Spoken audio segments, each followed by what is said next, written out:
What is going on, guys? Welcome back to another video, and in this video I'm going to be giving you an overview of the Alfa Romeo 4C Spider. We're going to be showing you guys the interior, the exterior. We're going to talk about the spec, the price, and a couple of sound clips right at the end. Now, first things first, if you haven't subscribed to the channel and you like videos like these or automotive content in general, make sure to hit that subscribe button and join Team ABtv. And also, if you haven't already, follow my Instagram right here, because you'll get up-to-date Instagram pictures of the cars that I review or have fun with, or whatever it is I do with them. So let's get right into it. Here's the car.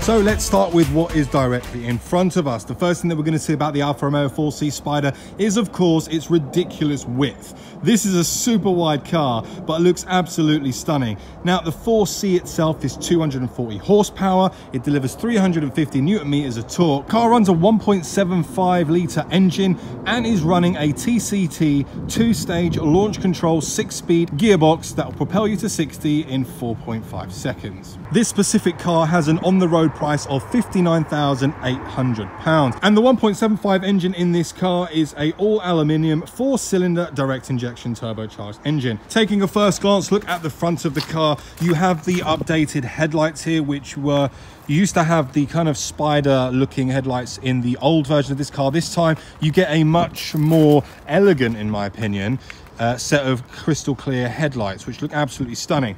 Now, what you have there is obviously what people would believe to be an engine bay, but actually you can't open this. That bonnet is permanently shut and it houses most of the electrics. Looking down here at the front grille, lots of air holes in there, but again, because this is a mid-engine car, the bulk of the cooling happens further at the rear of the car, which leads me on to these awesome and super wide air inducts here. You've got one on the other side for the intercoolers, and obviously this will be for cooling down the radiator. And the engine itself is housed right here. Moving down towards the wheel area, you can see here that we have the black wheels with the Brembo calipers, and these wheels at the moment are 17-inch on the front and 18-inch on the rear, and we'll get onto the options available. You can go 18 on the front and 19 on the rear. The front suspension itself is a double wishbone suspension, and moving on to the rear of the car, you have an evolved McPherson strut. And looking at the brakes, you've got a dual cuss perforated and vented braking system with discs that are running 305 millimeters by 28, and obviously you've got a 4-pot caliper system. Heading back to the rear of the car again, and the discs on the back again perforated and ventilated, but this time running 290 by 22. Of course, this model right here is in giallo prototipo, or prototype yellow, and this isn't the only color they come in. The other more popular colors are red, black, gray, and white. I think we can all agree that the Alfa 4C itself has such a road presence because of its width, but also its beautiful, elegant lines. And if we zoom in closer here, you'll be able to see all of the small, tiny, intricate details that Alfa have built with this car. The craftsmanship on this car is absolutely stunning, and they've really managed to pull out the Italian flair on this car. It looks absolutely beautiful. The exhausts that you are currently looking at on this model are indeed the sports version exhaust. You have two options. You get the stock standard exhaust, and you have a more updated race/sports exhaust. They obviously add for a lot more of a nicer sound, a deeper tone, and if you haven't heard this car properly under load, I'd check out some of the videos I've done previously where I put this car through tunnels and all sorts of accelerating antics. Probably one of the most impressive things about the Alfa Romeo 4C Spider is, of course, the carbon fiber monocoque cockpit. The carbon tub makes this car super lightweight and actually comes in at around about 860 kilos. As expected with such a lightweight sports performance car, the inside of these, it's going to be quite minimal. There are some really elegant touches in this car. When you put it up against something like a Cayman, which is another rival, I think the inside will let it down. But again, you don't buy this car, it's so lightweight, you buy it to drive it. The other real thing that you need to get used to in this car is the distance between stepping from outside the car into the car. Because of such a gap, because of the thickness of the carbon tub, it means that you have to have a real knack of getting in, and you kind of end up sliding yourself across. Once you're inside the car, this here is your point of view.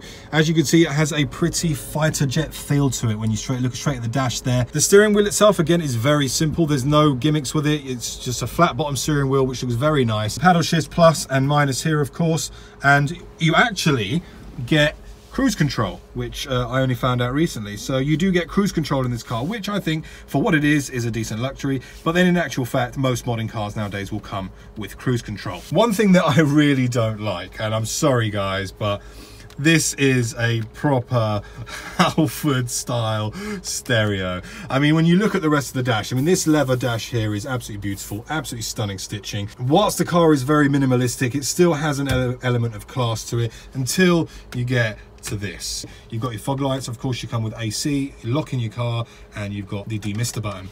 Coming a bit further down and you look at the dials, again, very, very simple, no gimmicks, nothing digital, just plain and simple. And coming down to the gearbox, if you like the 6-speed manual gearbox, you have obviously the reverse, automatic and manual, first to engage and neutral, and you've got electric mirrors, you've got windows, electric windows, of course, and you've got the DNA driving system. Now, DNA driving system, which is something I haven't mentioned and I will do now, is obviously you've got all-weather mode, natural mode and dynamic, and you've got race when you hold the dynamic button up for a 5-second period. Now, once you're in race, you have the option to launch control, which takes off all the traction control, but there is a 2-stage launch control to this car. I have showed you the first stage, but actually if you drop the downshift button, it will then allow you to rev the car further and give you an even quicker launch. The key itself is nothing fancy. It's there you go, Alfa Romeo, and it's a flick up key, and unfortunately you can't unlock the boot. You can't unlock the boot with this key. The boot is a manual open, which can be a little bit tedious at some point, but you get very used to it. Just over here, in order for you to open the boot, you have to flick that up, and then you need to go around the back of the car. The seats, of course, themselves are leather, and you can slide them forwards and backwards. They are currently as far back as they can be. Driving position's great. The only thing you can't do is tilt the seat back, so you are currently stuck in that position. But I think for a more immersive drive, I think the seating position is actually great, so I've got no issues with that position at all. Now, the actual width of the car is something that does take a little bit of time to get used to, but once you're in it, as you can see from this angle, it's quite deceiving how wide the car is. But after driving it a few miles, you do get used to having such a wide rear end. Now, that specific car that we're looking at has an on-the-road price of $59,800, but there are optional extras for it, and that boasts some which will boost the price up to £64,000. Now, when it comes to storage in this car, you don't have much of it. You have a small little cubby hole here. You get one cup holder, which is great, and you have you don't have much space in here either. This pretty much goes as deep as my hand, so about that deep. So there isn't much in terms of space storage, and when you get into the boot, that's another story. Now, whilst the 4C is a rear engine performance car, it makes for an incredible sound when you are driving because the engine is directly behind your ears.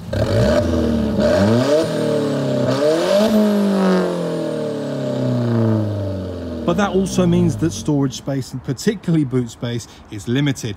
And you come into further problems when you take the roof off the car. As you can see there, I've taken the roof off and I've pretty much filled up the majority of the boot. So what that means is that if you're ever going to take this car on a road trip, you either need to keep the roof on until you reach your hotel, or put the bags in the passenger seat, or just don't travel with anything. But I think once you come to terms with the fact that the 4C is not about storage and practicality, it's all about the raw driving experience. It's beautifully crafted, it looks absolutely stunning. It's great on fuel because it weighs so little. Overall, it's an absolutely amazing machine. I absolutely love the Alfa 4C, but arguably, some would say that you probably want a second car if you're going to own one of those. But guys, my name's been Steph. I hope you've enjoyed the video. If you have, make sure to like, share and subscribe for plenty more of these. Hit that subscribe button. Make sure you do. I'm going to see you all on the next one. Thank you. Bye bye.